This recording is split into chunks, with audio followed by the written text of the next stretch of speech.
আমার মা বাবা আমাকে বারবার বারণ করেছিল যে এই সময় যাস না, দেশের সিচুয়েশন এখন খুবই খারাপ। আমি তাও বলেছিলাম না, ওখানেও তো আমাদের মতন বাঙালি থাকে, সব তো আমাদের মতনই মানুষ, কে কি করবে, কিছু হবে না, বিবাদ তো শুধু সরকারের।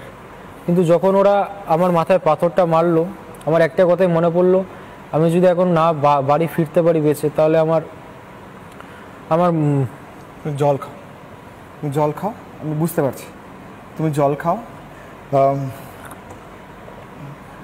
শুধু হিন্দু বলে, ভারতীয় বলেই অ্যাটাক? আমাকে তো ওইটা চিল্লে ওরা মারছিল যে ভারতীয় হিন্দু, ভারতীয় হিন্দু, সেই জন্য আশেপাশের কোনো মানুষও সাহায্য করতে আসলো না। কারণ এখানে আমি দেখতে পাচ্ছি কিছু দিয়ে আঘাত করা হয়েছে ধারালো, এখানে আঘাত দেখতে পাচ্ছি, এখানে তোমার ব্যান্ডেজ রয়েছে, মাথা এখানে ফেটে গিয়েছে সম্ভবত, পায়েও লেগেছে বলছিলে। তুমি কি উঠে দাঁড়াতে পারছো ঠিক করে? দাঁড়াতে পারছি, কিন্তু এই পাটায় ভর দিলে ব্যথা করছে। ইউনূস সরকার বলছে তারা সংখ্যালঘু এবং ওখানে সাধারণ মানুষের জন্য নাকি এমন করেছে যে ওখানে শান্তি রয়েছে। এটা তো তার উদাহরণ নয় সায়ন।